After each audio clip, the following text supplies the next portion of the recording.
Dit is een mooi plakje, zei Cornelia. Ze zet de strandtas in het wienskermdel. Mag ik in de zee? Vraagt Tomke. Eventjes wachten, zei Cornelia. Speel eerst maar met de baal. Hartstikke leuk. We lezen dat echt heel vaak. We hebben als eerder een boekje gekregen van het Beeldstompke boekje. Ja, hè? En dan lezen we een verhaaltje.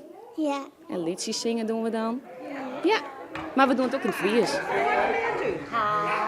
Hoe is bij hem de taalsituatie thuis?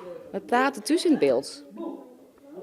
Soms ook wel Fries. Mijn man is Fries, maar Beelds is wel de hoofdtaal.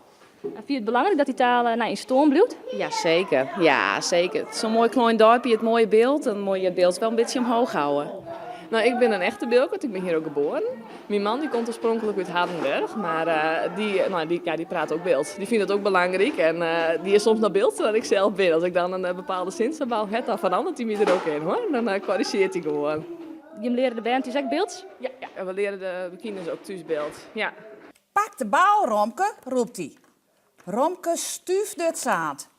Hij vindt het een mooi spultje. Nog een keer, Tomke, roept hij. Ja, en dat is heel mooi om te horen, dat ze er zo met omgaan. Er zouden nog veel meer mensen zo ermee omgaan kunnen en moeten, want er wordt toch nog wel ook door beeldstalige oude Nederlands kunnen kinderen praten. Doe het maar in het beeld, ze leren dan nog veel makkelijk de andere talen erbij. Het is echt een voordeel dat je meertalig opgroeit in plaats van een nadeel.